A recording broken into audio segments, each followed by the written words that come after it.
From the New York Times, I'm Michael Barbaro. This is The Daily.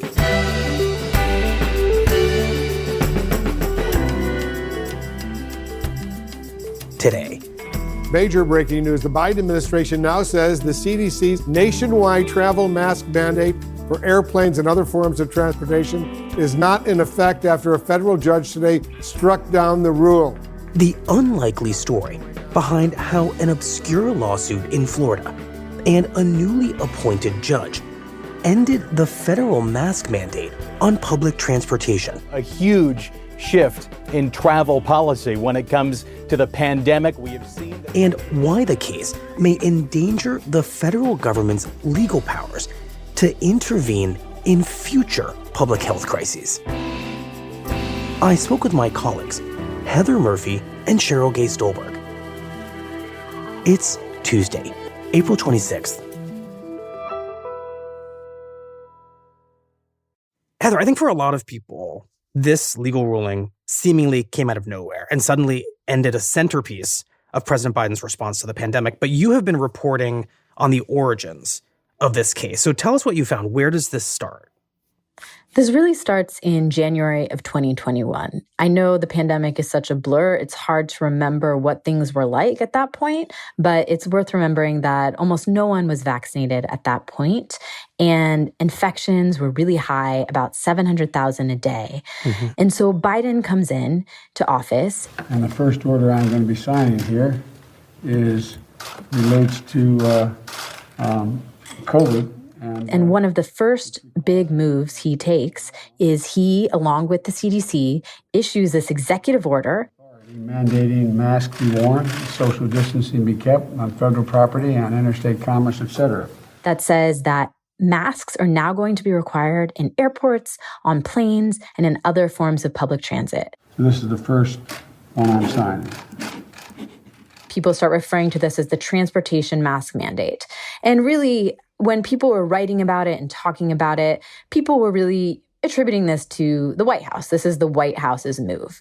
But what it really came down to was a very strong recommendation that was essentially an order from the CDC, the Centers for Disease Control.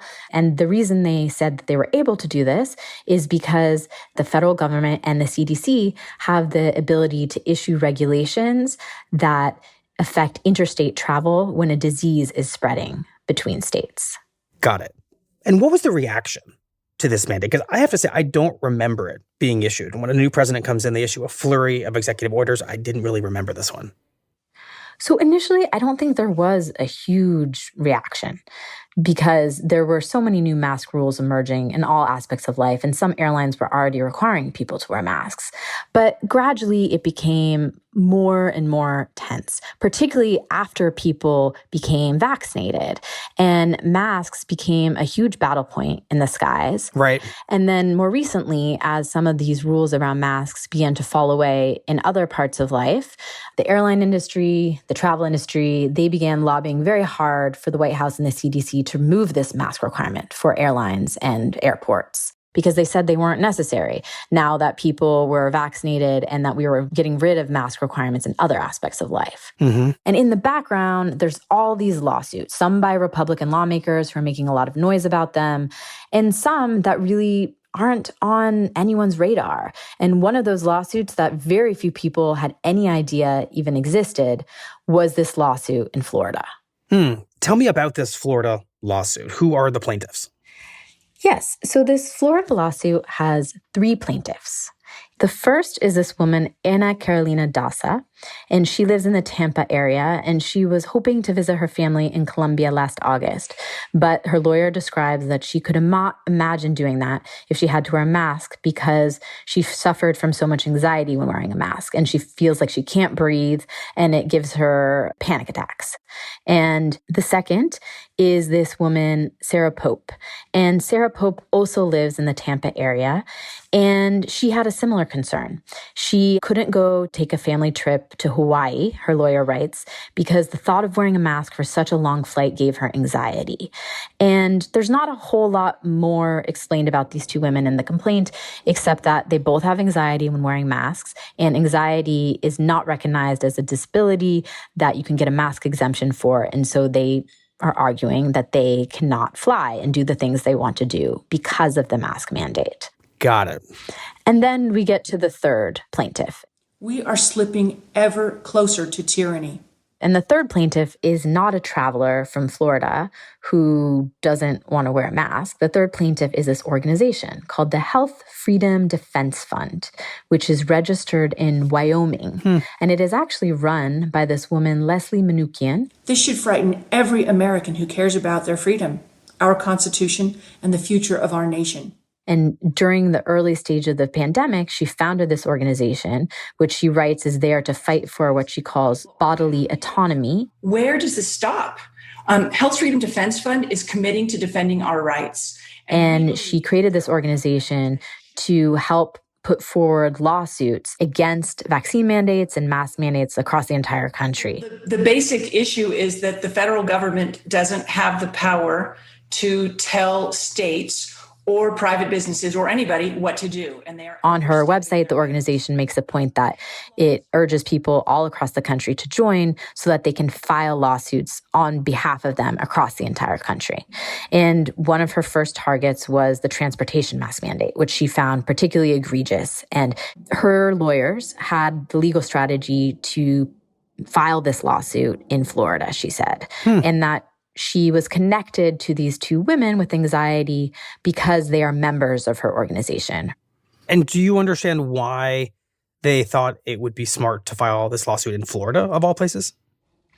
So, it's quite common actually to be strategic about where to file a lawsuit and to pick a district that seems most likely to be sympathetic ideologically. And so when her lawyers picked the Tampa area, they were picking a district that had a lot of conservative judges, including judges who were put there by former President Trump explicitly with the idea of helping shrink the administrative state, meaning reeling back the regulatory powers of federal agencies. That was actually a broader vision of that district. So they were likely to get somebody sympathetic there. And which judge ultimately is assigned this case? And what should we know about this judge? So in terms of getting a judge, they lucked out.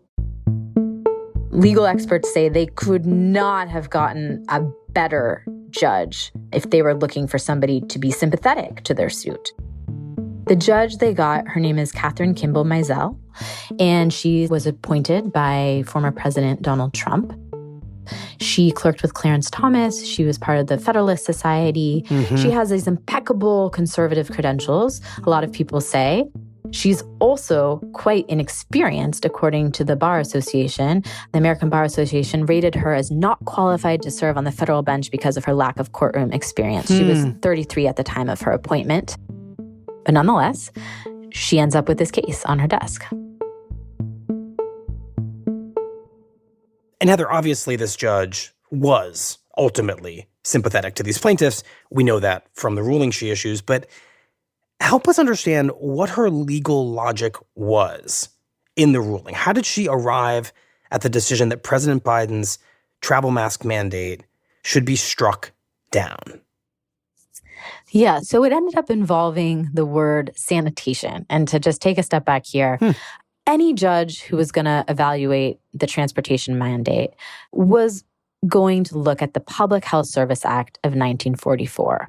That is a law that gives federal officials the ability to make and enforce regulations to prevent the introduction of a communicable disease from foreign countries and inhibit its spread between states. And so no matter what, any judge was going to take a look at that. Got it, because it sounds like that's the law upon which the mandate was based. Yes, exactly. And there is this kind of key line that becomes one of the focal points of her ruling. It says that these regulations could include inspection, fumigation, disinfection, sanitation, pest extermination, and then it says, also in quotes, and other measures that the authorities judge may be necessary. And so there are some people in the public health law world who say, and other measures basically gives an agency like the CDC the ability to introduce things that aren't explicitly covered in those different examples that they could not account for at the time of writing the law. For example, masks. And there are still others in the public health sphere who say that sanitation actually covers masks. So a lot of people in public health see two different places within that sentence you just read to us where President Biden would have the legal rationale for a mask mandate. Exactly. But she's not interested in other measures. She's focused on sanitation. And Judge Mizell chose to take a very narrow approach to interpreting the word sanitation, probably the most narrow approach a person could take.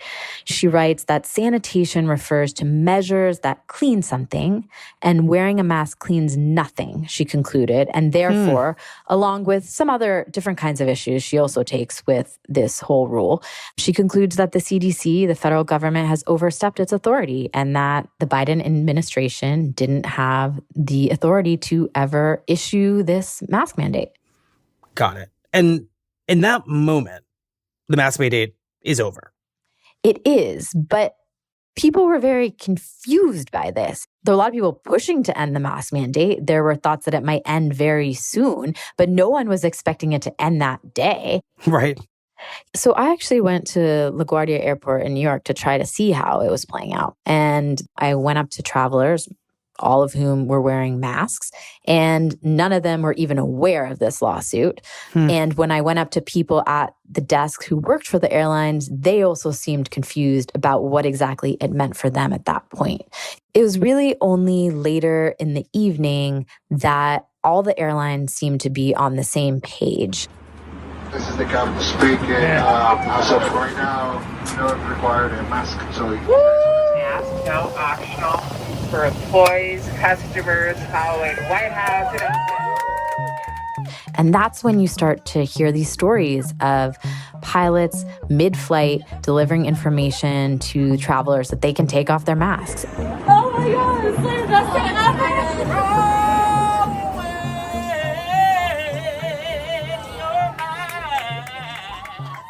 And videos of people ripping them off and celebrating. You can follow them and wave them in the air like you just don't care.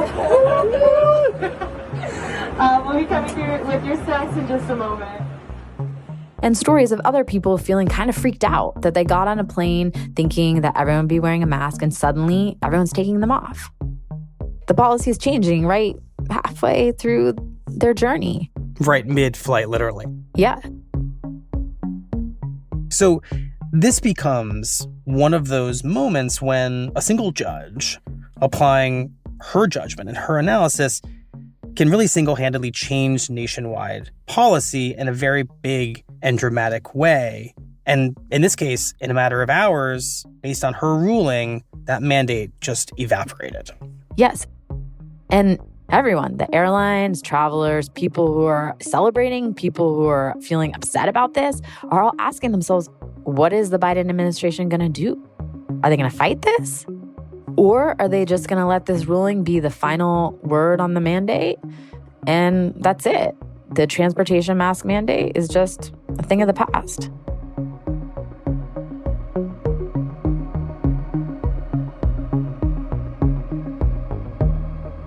We'll be right back.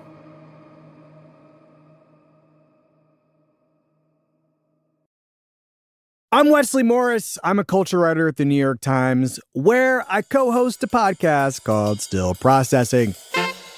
In the broadest sense, it's a show about art and culture, but it's also about going to work and hanging out with your friends and being on the internet.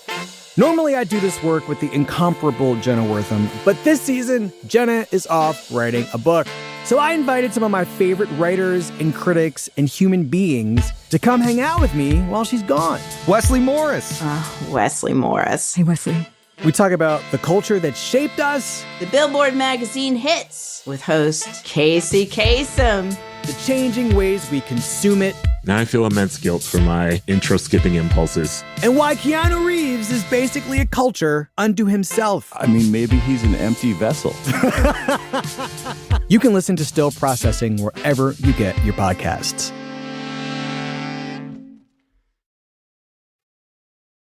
Cheryl, our colleague Heather Murphy just told us that as this ruling comes down, the big question for everyone is, what will the Biden administration do? So what is happening inside the White House when they learn about this ruling?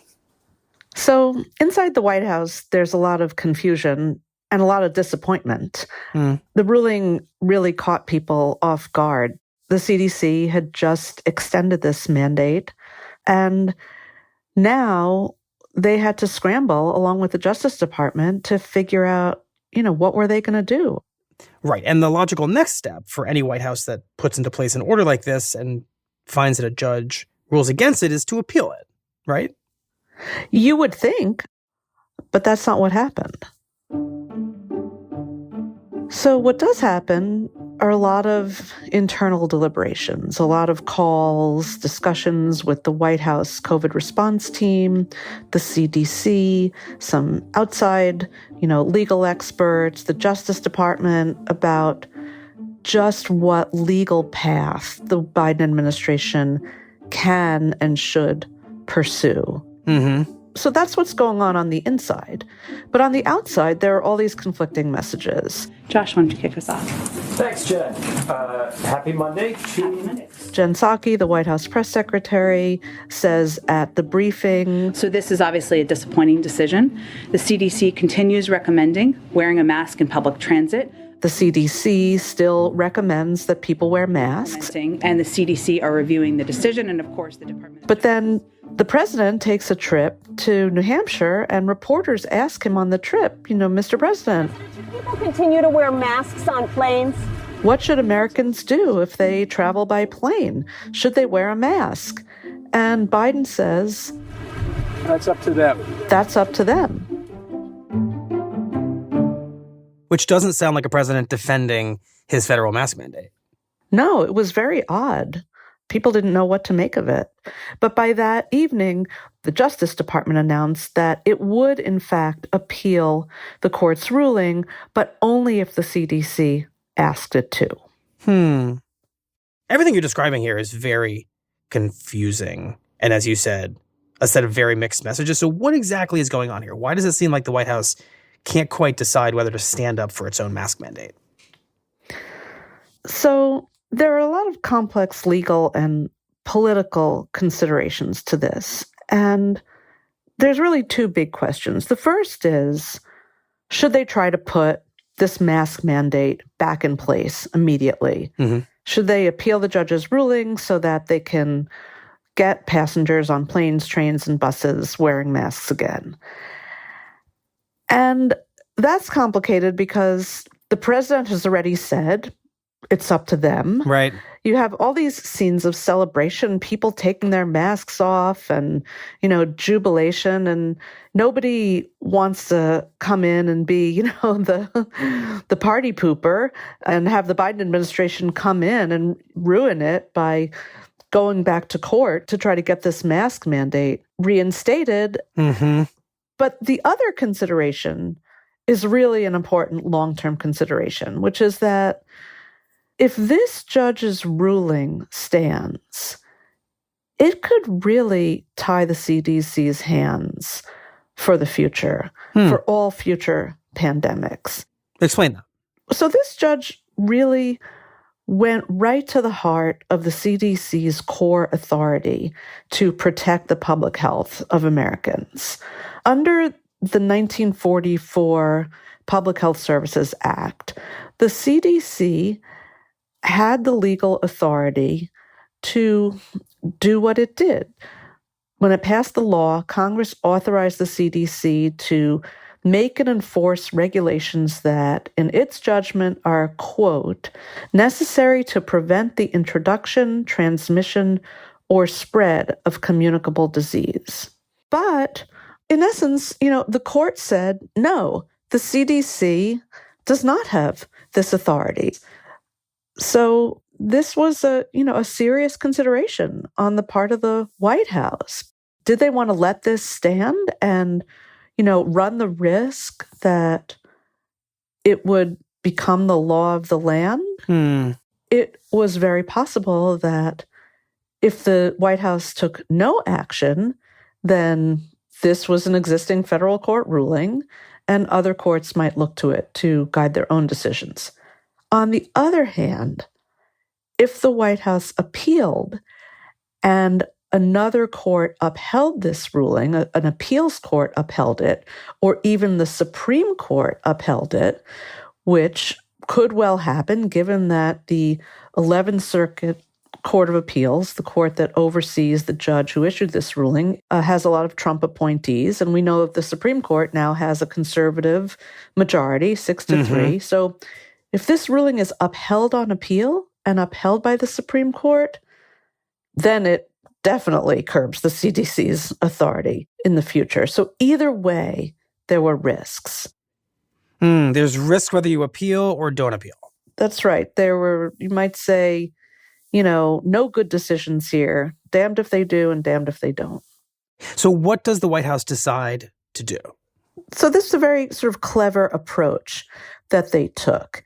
Ordinarily, if you appeal a court's ruling, you would ask for the appeals court to issue a stay, to hold that ruling in abeyance, to set it aside until the appeal is settled. In other words, to allow the mandate to come back. Yes, exactly. But the Biden administration doesn't do that.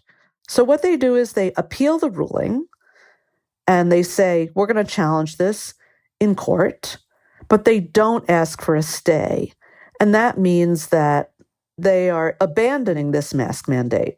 This mask mandate is over and done with. And how do you interpret that decision? I think it was a very Solomonic decision in a way.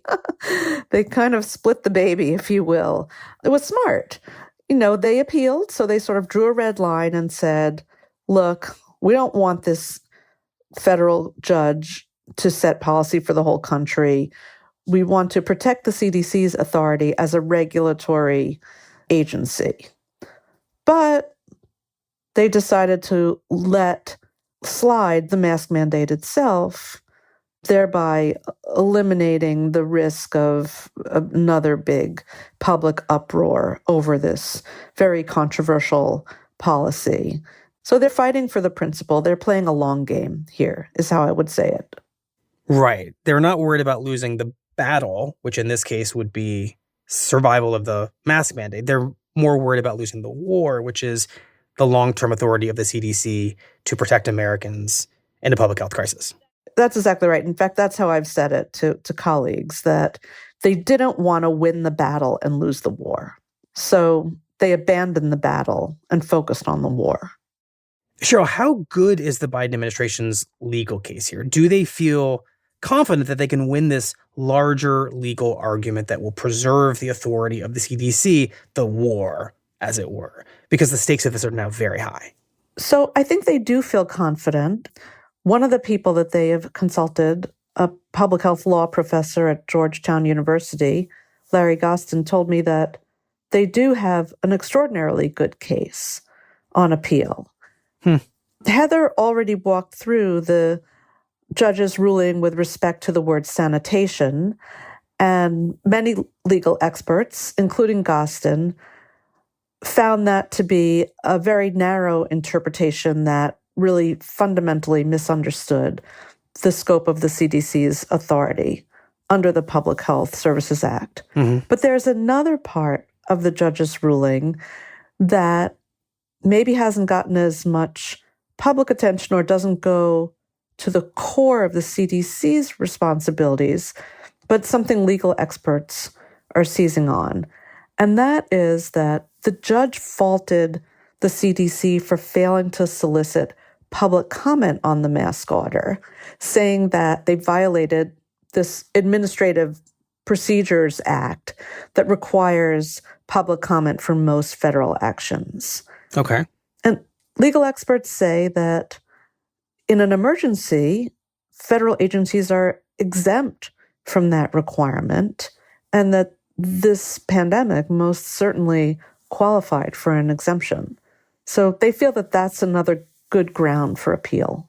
Got it. So they believe pretty firmly that they will win a case that overturns this judge's finding that the CDC exceeded its authority.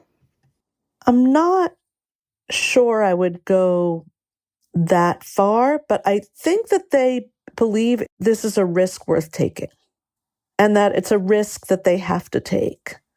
And so they are going to do everything they can to set this judge's ruling aside. What's fascinating about this entire case, Cheryl, is that when this ruling was made, I think it's safe to say we all thought it was a very big deal because it rewrote the rules for traveling in the middle of a pandemic. It suddenly meant lots of people might not be wearing masks, and that felt like a big deal. But the reality is that its implications are much, much bigger than that because it may end up rewriting the powers of the federal government itself in any future public health crisis. Yeah, that's exactly right. I mean, it rewrote the rules of this pandemic, but we don't know what's coming in the weeks and months and years ahead. We've already seen how many Americans have died from COVID-19 with the protections that the CDC has put in place. Imagine a similar virus with a CDC operating with its hands tied behind its back.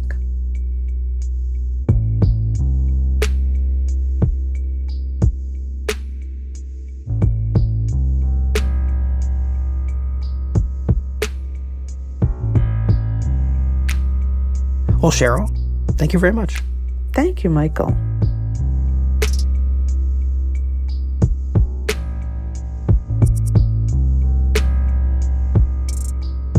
We'll be right back.